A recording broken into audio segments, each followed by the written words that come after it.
Well, hello and welcome to our backyard garden here in the South Carolina upstate. It is the first day of summer, June 21st, 2024. This is episode 20. It's been a beautiful day. Not a cloud in the sky. Got into the upper 80s, but still very pleasant. It's probably about 84 right now. It's about 7 o'clock in the evening. And we're going to take a quick look at our backyard. But before we do, I wanted to just show off a few flowers that we've gotten here recently. We're going to be putting these in the ground, hopefully this weekend. And some balloon flowers, marigolds, daylilies, calla lily, begonias, little small knockout rose, and some really beautiful purple zinnias. And I don't know if the color will really show up as nicely. These kind of look pink on this video, but these are actually a pretty deep shade of purple, and we're going to be putting those in the backyard later on. So just thought I'd show those off quickly, and then we're going to head back over to the backyard and show off our cleome. Lots and lots and lots of cleome. Not necessarily the best time of day to show those off because they get a little bit withered in the sunshine, but by the time tomorrow morning comes, they'll be back and looking all full of pep. Got our cleome forest over in here. All of these have come back from seed. We only had a handful of plants about 3 or 4 years ago, and each year we've had more and more of these flowers coming up, and absolutely gorgeous. Right now they're all about 3 to 4 feet tall, and they will last probably at least another 2 or 3 months. And so they've been really a fun plant to watch come back and progressively fill in this whole area of the garden. And because of the seeds, we've also gotten them growing over in our just coming up out of the stones and concrete of our fire pit back in here, and even all the way around this side. This one is actually the only one that still looks kind of good because it wasn't getting a ton of direct sun today. So we're going to have probably even more of these in years to come, which is more than welcome. And then we'll head over here. Again, primarily, if you've watched our video before, this is mainly a spring bed, but we are getting some summer hydrangeas just about to come out. Probably in another couple of weeks these will start to bloom. These are white as opposed to the pink and blue ones that we have in the front yard. And then coming down through here, we have a liatris. This is a bulb that we put in. It puts out nice long stalks of purple flowers, and we just have a couple of those. We had some more in the front yard that are just starting to bloom. We have a lot of Asiatic lilies down through here. This particular group is finished. And here's kind of an interesting little thing. Our digitalis here, primarily spring flowers, they're long since finished, except this one stalk just decided to put out a few more flowers, which is kind of cool. Those will probably be the last ones we see this year. And then we've got more Asiatic lilies, a few Johnny jump-ups, these little tiny pansies. Most of our pansies are about done. You can kind of see these don't look terribly healthy. They don't do well with the heat. We're going to be at 95 degrees by early next week, which is a typical temperature for summer around here. And the pansies just do not do well. They pretty much finish up when we get into that kind of heat. In the meantime, we have these butterfly bushes. They've largely finished up. We still have a few more buds, but they are not exactly thriving at this point. We have 2 of them. The other one is down here. And again, some flowers, some color, but not a ton of it. And then here, a huge hydrangea. This thing was a small plant originally, but they just keep growing. They don't really stop. Right now they're about 6 feet tall. Some stalks even 7 feet tall, and when we look over at our next door neighbors, theirs is about 12 to 15 feet tall. It's pretty much the exact same plant. And then as we continue to look around, we've got just a bunch of little things. This is creeping Jenny. I don't talk about this a whole lot. Just a ground cover plant, kind of pretty. We've got a ground cover rose back in here, yellow in color, although it's a little bit faded right now. And we've got clematis back on the fence. Those are done for the year. And then Asiatic and Oriental lilies down in here. We're going to be getting a lot of flowers coming up over the next few weeks. These were all bulbs that we put in this spring. We've got a calla lily here. We just put this in. It's kind of struggling a little bit with the heat and the water, but it should come back next year. The plant itself, I think, is pretty healthy. And then we get down into the shadier part of the yard, and we've got a number of rhododendrons, long since finished for the season, and some begonias that Jenny put in. My wife Jenny has been on a couple of these videos in the summer, and she put in these annuals that we bought at just at Walmart or one of the other big box stores, along with some impatiens. We just wanted to have some bright color back in here. We did some New Guinea impatiens along this little walkway through the shadier part of the yard. We did that actually the last 3 years. And the first 2 years it did pretty well. Then last year they really did not do well. They just sort of died off. They didn't really flower very much. It was not impressive. So we've decided not to do that, but up here where there's a little bit more sun, we've put these in. So far they're doing pretty well. We'll see how the year goes. And then back behind all of that, we have beautiful daylilies. We have a nice mix. We probably have about 20 to 25 different varieties of daylilies now. You can see some little insect friend. I'm not sure exactly what he is, but he's kind of neat looking. I know some people don't like insects, but if you're a gardener, you really have to appreciate the majority of them. Now you get some that are pests, like Japanese beetles and aphids and so forth, but you get some like this that are just kind of spreading pollen and helping the whole ecosystem to do what it needs to do. So I'm I grew up kind of hating insects, but I respect them now, and I leave them alone.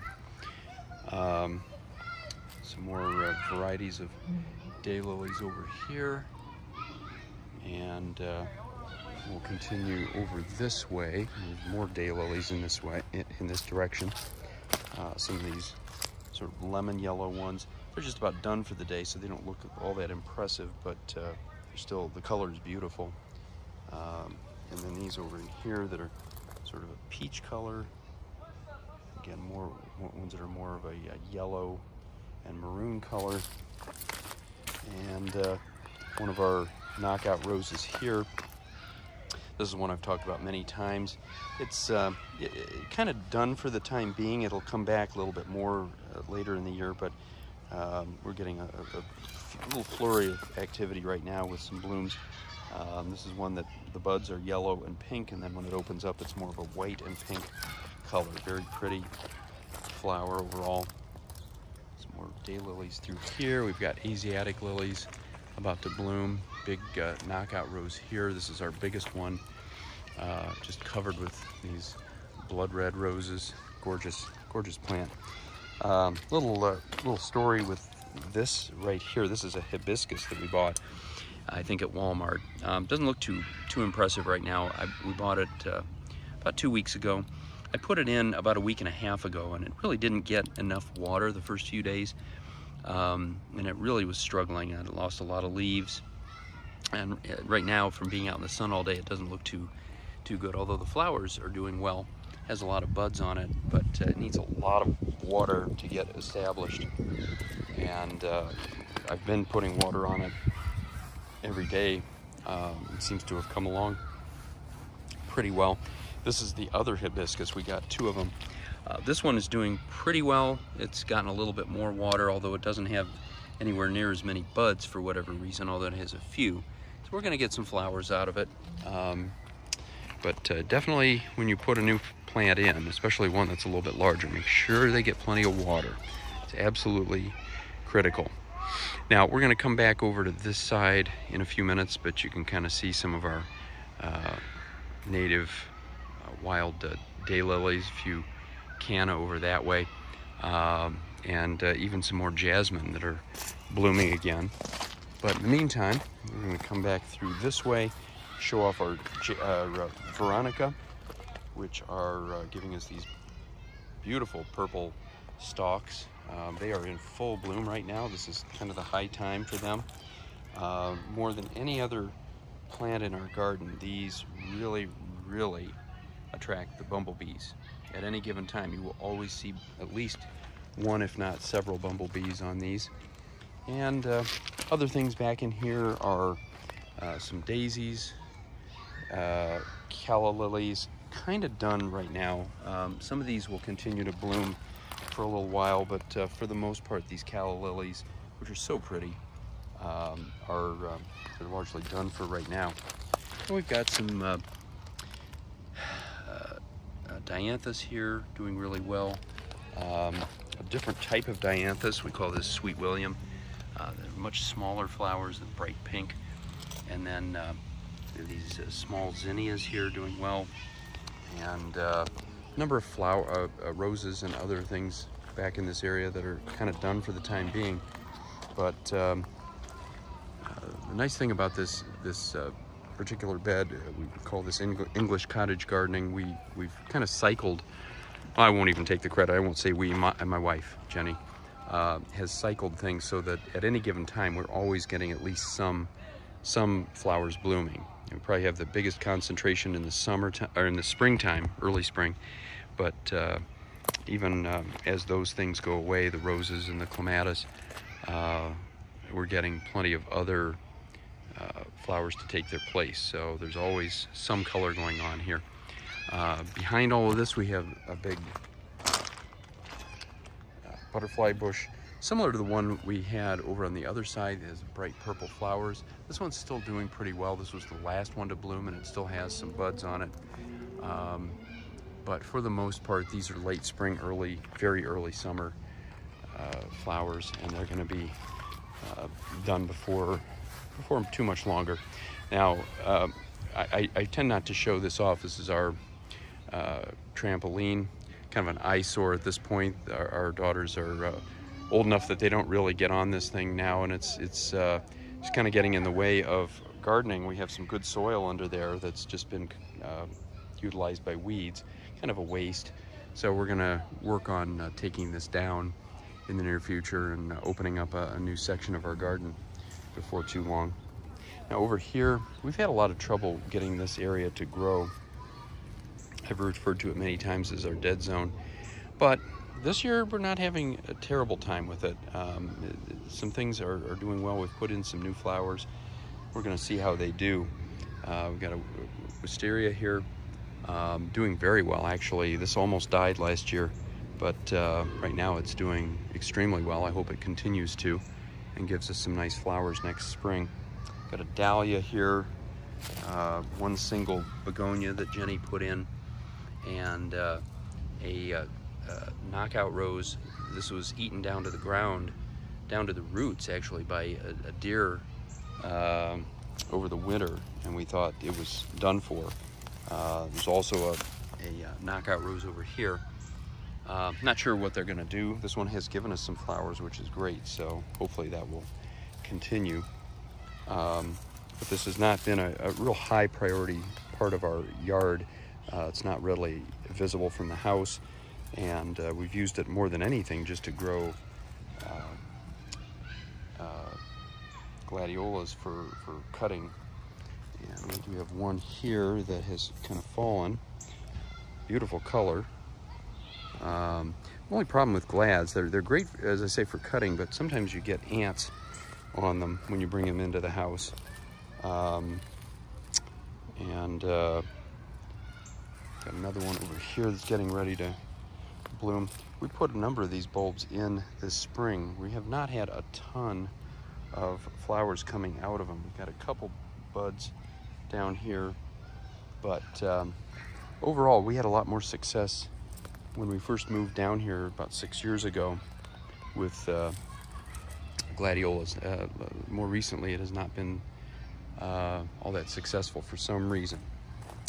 So we're going to continue back through this area, kind of a weedy area that's not a big part of our garden, although we do have a giant wisteria here. This one's been around for about 5 years, doing very well, and looks like it has another little bud that's about to come out.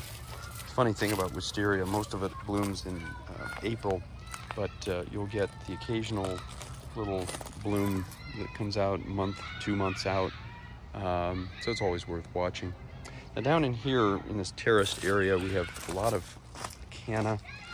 I've been fairly vocal about my general distaste for canna. They are huge. They kind of take over any area that you let them grow in, and they don't really give you a ton of flowers. At least ours have not.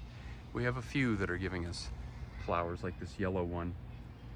And a number of our neighbors have canna that have done very well with red and yellow flowers, but ours have typically not done terribly well. They have some of the poorest soil in the yard, a lot of the red clay that's typical here, along with rocks, so it's not the most fertile soil in the world, and that certainly has something to do with it. But they're more of a pain in the neck than they're probably worth. More of the daylilies that I showed off before. These are kind of an interesting flower in that they're sort of a compound flower. You've got a flower within a flower. They're not the typical wild daylilies that you see around here. They're a little more interesting to look at. Behind everything else, we've got jasmine still blooming. These have been blooming off and on now for a couple of months. The ones over on the far side here really bloomed and finished up early on, but these are still going. These little five petal flowers with a very pleasant scent. Definitely makes you feel like summer. And then down here in the stones, I've pulled out as many weeds as I can, but we have these things growing. They're actually black-eyed Susans. So I've let them grow so that they'll give us flowers. We have a lot more black-eyed Susans up in here amongst the irises and daylilies, so those will be blooming in another month or two. So again, as other things finish up, we're still going to have more color continuing throughout the summer, which is really nice. Same thing over on this side, and again we have a lot of daylilies. They've really done well here. Everything seems to really get along very well. We've had irises blooming here in the spring. We have the daylilies, of course. We have black-eyed Susans. The only thing that I'm a little concerned about as I look over here, we've got some canna that have spread into this area, and these will, because they're so doggone invasive, these will take over and tend to dominate this part of the bed. And actually just in the last few weeks I've seen these really spreading out here over an area maybe 6 feet in length. So we're going to have to get in there and pull those out, and that is a challenge because they don't give up easily. You have to really dig down and get all the remainders of roots. We've seen the same thing with holly bushes. We've had those around the house. They tend to just keep coming up over and over again, and a number of other plants. Wisteria is notorious for that as well. So as we come back up, probably worth mentioning our climbing rose here. Up on our trellis we have kind of a mixture of climbing rose, jasmine, and clematis. These climbing roses have just started to bloom again. They will continue to bloom off and on through the end of the year, really into November. We've got another one that you'll see here in a moment up closer to the house, and so we're gonna show the last section of the garden up here by our porch. And here we are. Primarily, I've always labeled this as mainly a spring garden, but really this year since our daylilies have finally really started to do well, this has become a little bit more of a summer garden as well. When we originally put this garden in, or I should say this bed, about 3 years ago, we had mostly spring flowers. We had bought a lot of daylilies, and you're going to see some of these coming up, as well as Asiatic and Oriental lilies. We had these elsewhere in the garden, and they weren't doing so well. They've done really well here. We had soil brought in. It's very fertile. And unfortunately, the first year that we did this, I think it was 2022, we had huge water problems that just, although there's a big downspout that you can see in the background there, the water was just cascading through this bed, and it just pretty much killed off everything in the off season. So I piped it away and behind everything else, and it comes out over here. And these flowers have been able to survive and really thrive as well. So we've got Veronica here, we've got a beautiful daylily, got phlox doing extremely well. Just recently started coming out. We've got some gorgeous purple roses here and yellow knockout roses here. A number of different daylilies. As I say, we have probably 20 or 25 varieties. We've gotten them at the box stores. We've gotten them also online and from a daylily farm that's near here in Simpsonville, South Carolina. We really thrive on that variety of lilies. They're probably our favorite flower overall in our garden. Another calla lily here.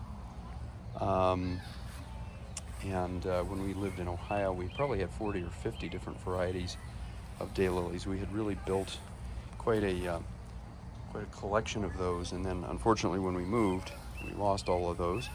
Kind of sad, but it is what it is. You gotta roll with the punches, as they say. So we've kind of rebuilt this, and we continue to add more lilies in from time to time. And then we come up to here, we have this gorgeous Oriental lily, and doing very well. Just about finished. I think the last of the blooms have opened up, and that's about it. We have the big climbing rose. This is getting ready to start blooming again. It's got a lot of buds on it. Its initial set of blooms from early in the spring are finished, but if you look closely, we've got a lot of buds like these that are getting ready to open up. So we're going to be getting a lot of color off of those. Back here we have our hostas, still nicely in bloom with their little purple flowers. And then I'm going to show real quickly my wife's big project that she has started to take on this spring. And this is basically the equivalent of a seedling garden. Seedling factory.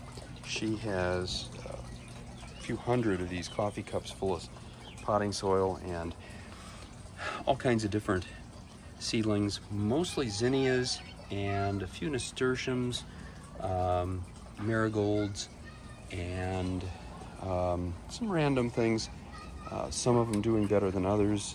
She has just put some of them in here recently, and they're coming up. We have to keep them a little bit covered. Nice little pot full of flowers here, mostly not carnations, but I'm blanking. Not chrysanthemums, but petunias for sure. And I'm completely blanking because I don't come up here very often. These are not ones that that I can readily spit out. But anyway, very pretty, and she is really going crazy with these. And then as they get big enough, we're gradually getting them out to the garden, and they're doing very, very well. So that is about it. We're back to our Cleome forest, and that tells us it's time to wrap up another episode. And so I hope it's sunny wherever you are. And until next time, happy gardening.